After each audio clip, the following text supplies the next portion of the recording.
Media మిత్రులకి అందరూ కూడా జై భీమ్. నా పేరు ఏనుగుపల్లి కృష్ణ, జై Bhimarao Bharat party PAG chairman.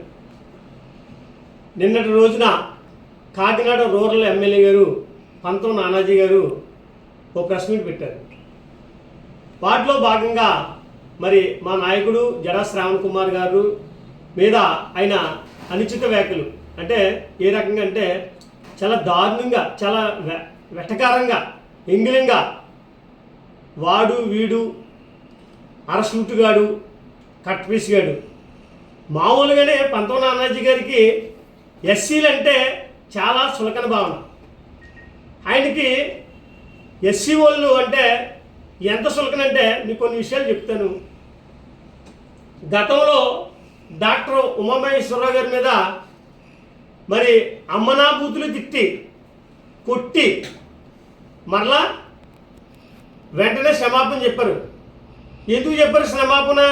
ఇదిగా అప్పుడు ఆ ఉమామహేశ్వరరావు గారిని దాడి విషయంలో దళిత సంఘం నాయకులుగా నేను ఉద్యమం చేయడం జరిగింది. ఆ ఉద్యమం చేసే క్రమంలో రాజవరపు మహేష్ గారు కానీ, ముద్రగడ రమేష్ కానీ, అన్న కొంచెం ఈ విషయంలో నువ్వు తగ్గాలి, పంతం నానాజీ గారు చాలా బ్యాడ్ అయిపోతున్నారు, దయచేసి అర్థం చేసుకున్నానంటే ఆ రోజు నేను ఒకటే చెప్పాను. కులాహంకారంతో ఒక ఎస్సీ డాక్టర్ కనుక, ఒక దళితుడి కనుక మరి అమ్మనాభూతులు తిట్టి కొట్టి అంత సాహసం చేశారు మీరు.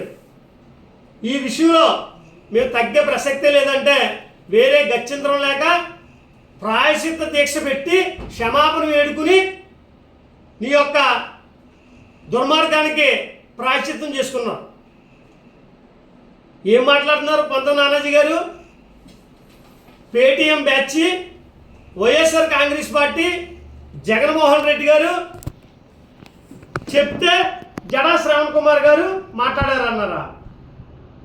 దళిత క్రైస్తవ సమర శంఖారం సభలో దళితుల గురించి, దళిత క్రైస్తవుల గురించి ఏం మాట్లాడలేదా?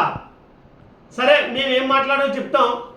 మా ఊరు మా మంతి మాట మంతి అని పవన్ కళ్యాణ్ గారు కాకినాడ వచ్చారు. ఏం మాట్లాడారండి? పవన్ కళ్యాణ్ గారు ఏం మాట్లాడారు? సరే, ఆ విషయాన్ని పక్కనెట్టండి.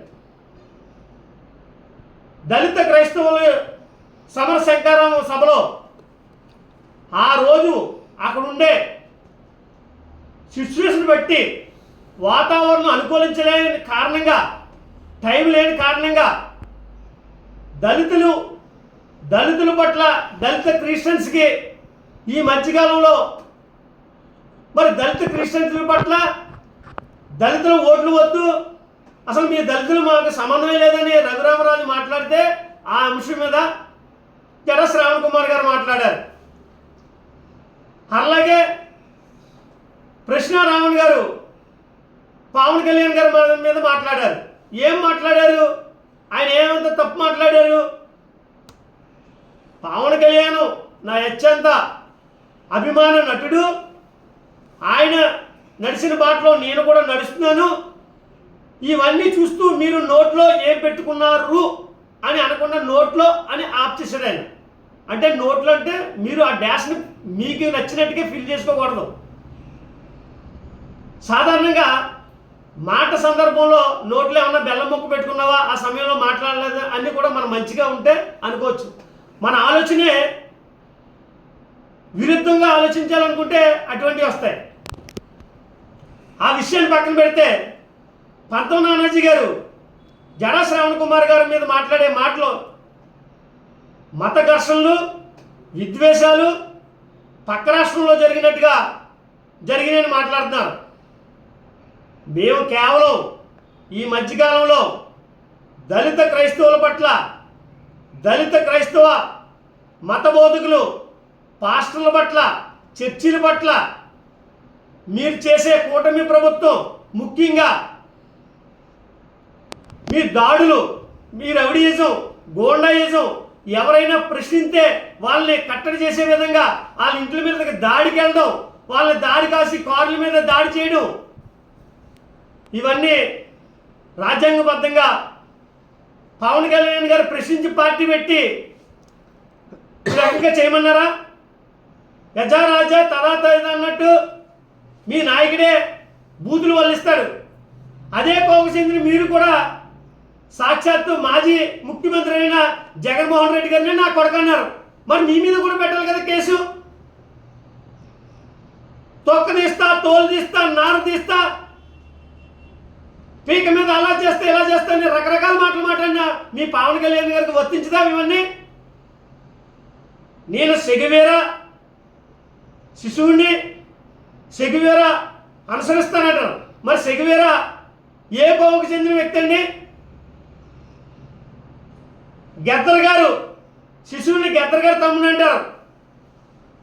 నిజంగా హిక్మా చనిపోయినప్పుడు రామును మాట్లాడే మాటలకి దేశద్రోహం యూఏపీఏ కేసు పెట్టారు మీరు.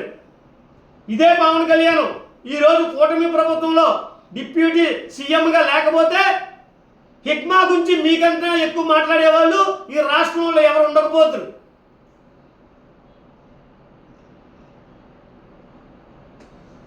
హిక్మా గురించి మాట్లాడినందుకు రావణ్ గారి అరెస్ట్ని ఖండిస్తూ దళిత క్రైస్తవ సమర శంకారం సభకు వచ్చినందుకు ఆయన మీద కేసు పెట్టారు. కనుక ఆయన మనం ఆదుకోవాల్సిన అవసరం మన మీద ఉందని మా నాయకుడు జడా శ్రావణ్ కుమార్ గారు ఆయనకి సపోర్ట్ చేస్తూ మీరు ఎన్ని దొంగ కేసులు పెట్టినా ప్రతి కేసులో ఆయన్ని బెయిల్ మీద తీసుకురావడం జరిగింది. ఏమన్నారు పంతం నానాజీ గారు? లాయర్కి తక్కువ, బెయిల్కి ఎక్కువ. ఒక బెయిల్ కూడా తీసుకురాలేకపోయాడు. మీకు ఏమైనా తెలిస్తే కదా, మీరు ఏమైనా చూస్తే కదా. మనం తెల్లారితే కాశ్మీర క్లబ్బు, ఇంకా టైం అయిపోతే ఆ రంగు నీళ్ళు ఏదో తాగుతారు. కొంచెం రాష్ట్ర పరిపాలన మీద, రాష్ట్రంలో జరిగిన అంశాల మీద దృష్టి పెట్టండి. ఏదో మీ నాయకుడు నన్ను అలాగ అంటుంటే మీరు ఎవరు మాట్లాడరా, ఎంపీలు ఏం చేస్తారు, ఎమ్మెల్యేలు ఏం చేస్తారంటే మీ నోటికి వచ్చింది ఏదో పడితే అది మాట్లాడేశారు. అవును, కరెక్టే. జడా శ్రావణ్ కుమార్ గారు half coat, full coat, cut piece coat, ఆయనకు వచ్చే శాలరీలో, ఆయన చేసే పనిలో దాన్ని బట్టే ఆయన డ్రెస్సింగ్ స్టైల్ ఉంటుంది. మరి మీకులాగా ఇండస్ట్రీల నుంచి, సెటిల్మెంట్ల నుంచి, ప్యాకెట్ల నుంచి రకరకాలుగా ఆయనకి మరి అక్రమంగా ఏమి రావడం లేదు. మీరు ఎంత కులహంకారం అంటే ఎస్సీల మీద మీకుండే సులకన భావన, ఎస్సీలతో పాటు బీసీల మీద ఉండే సులకన భావన కూడా సాక్షాత్తు నాకు తెలుసు. 2009లో